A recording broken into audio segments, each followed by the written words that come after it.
wear glasses so that nobody recognizes me in public. It's your Clark Kent look? Yeah. Where do we want to get started? I'm Carina Gardner. And I'm Josh Gardner. And in 2008, I started my first design business.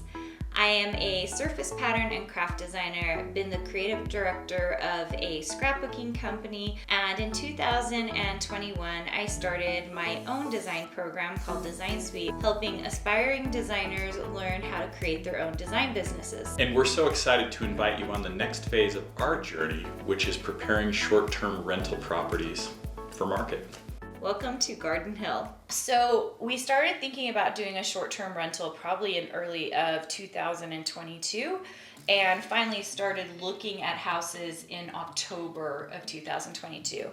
And weren't quite ready for the commitment yet, but then started looking again in December and settled on a house that we found in Garden City, Utah. How do we get over there? We don't know how to get in. This is not gonna go well.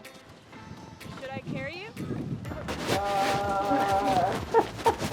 Shoes off right here.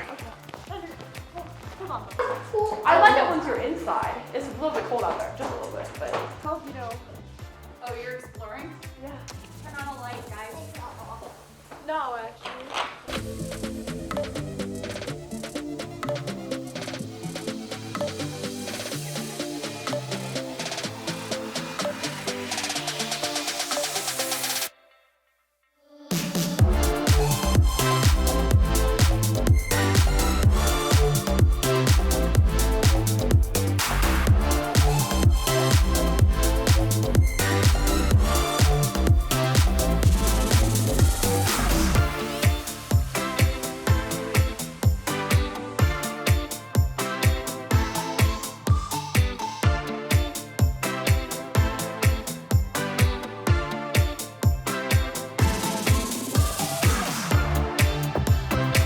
And when it's not a snowy blizzard outside and the lake is not covered with ice, you can see the beautiful blue off in the distance.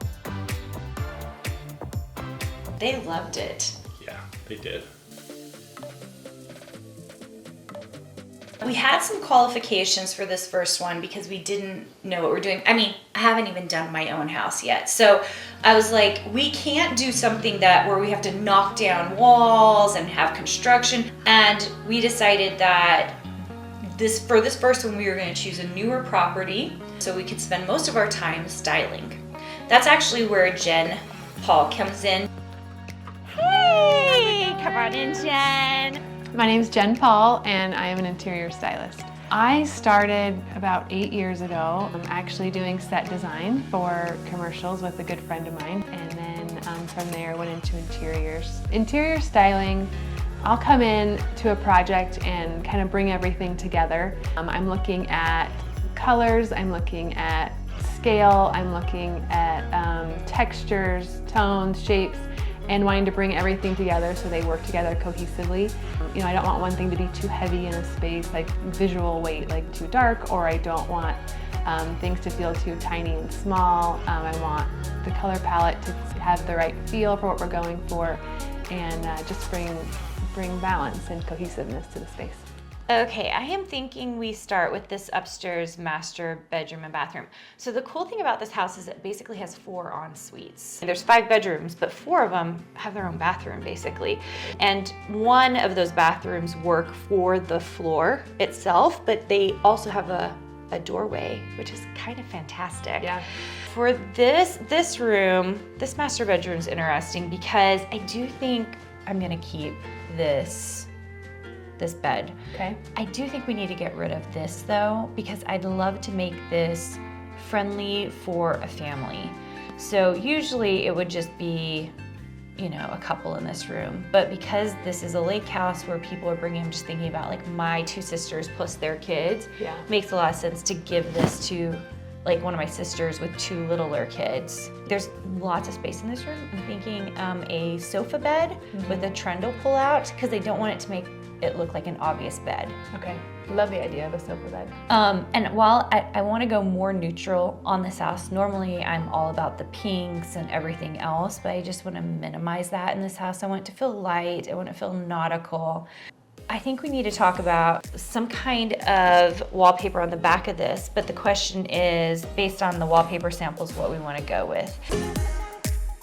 The best part about this project was getting to use my skills as a surface pattern designer to actually create all the wallpapers for the house. Here's a little of my process on creating the wallpaper of the upstairs king bedroom. For this particular wallpaper, I am starting in Procreate, which is on my iPad, just to draw all of these little leaves and ferns to get a more drawerly feel.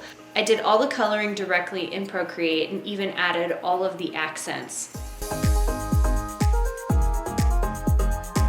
And just because it was so simple, I also decided to check the color palettes and just added some swatches behind some of these ferns and leaves to see what kind of colors might be suitable.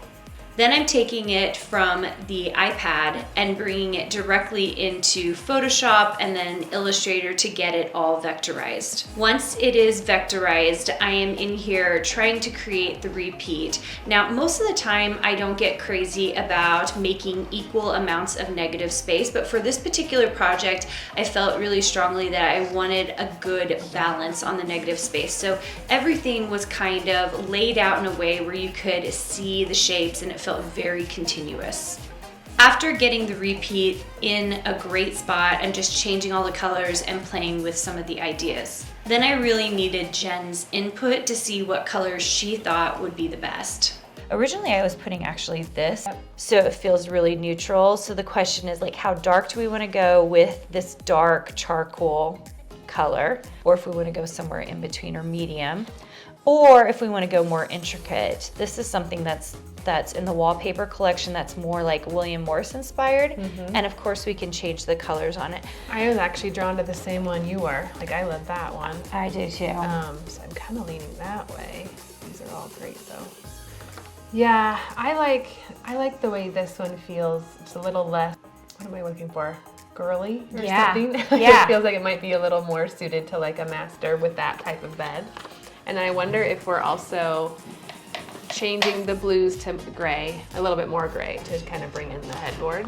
Okay, so more gray in this. Yeah, but I kind of love the lighter blue color. I do too, I So think. I might just, I mean, we already have some great gray, Yeah. but maybe if we're even trying to match that color in some of the gray. And then maybe a little bit more gray in the background of that blue. Yeah. What do you think we're looking for in terms of lamps? What I are you think thinking? for the feel of the house, sticking with modern is a good idea. Clean lines, two that match on each side, obviously. Okay, I love that. Love it. So good. Okay, let's just update our spreadsheet. Okay. So bedside lamps, some kind of alarm clock, and I think throughout the house the same alarm clock. TV, and then we've talked about a new king comforter so that we can like switch it out, or a duvet, whatever we decide to do. King sheets, twin comforter for the two, the trundle plus the bed. Okay. We haven't talked about the bathroom at all, and we don't have a picture for it here. The bathroom is nice and clean. I feel like I don't want to mess with it. I'm thinking maybe just a piece of art over the toilet. And how do you feel if we just do another, maybe a third nautical piece that we just put in there That's a great over idea, that? just to bring it all together. Okay. Yep. I'm gonna make a note for myself since I have to draw it. Do we need towels in the bathroom? Anything like that? The thing I haven't decided, since this is our first short-term rental, do we go all white or do we go like all navy? Logistically, like a darker color is going to be easier to maintain. Yeah. But white does feel kind of like hotel, crisp, like fresh. I'm just gonna put on the list towels, and that way we don't forget about it, and maybe we'll just see what they already have. Okay, awesome. Creating balance in a space really is a mixture of different textures and tones, and certain materials hold weight, as opposed to others. This particular project is hard because it's not my home. Right. I mean, it is my home, but it's not. And so because of that, we have to work in certain parameters that it kind of makes it difficult, but also fun. Yeah, just a different way of looking at it for sure. So I think when you think of it for yourself, it's so personal. And then when you're thinking of it as lots of people being able to use it, it's just you have a different point of view. There was like a week there where I was like, why am I doing this? That was the exact thought I had as I was bringing the 120-pound queen bed through the ice and snow.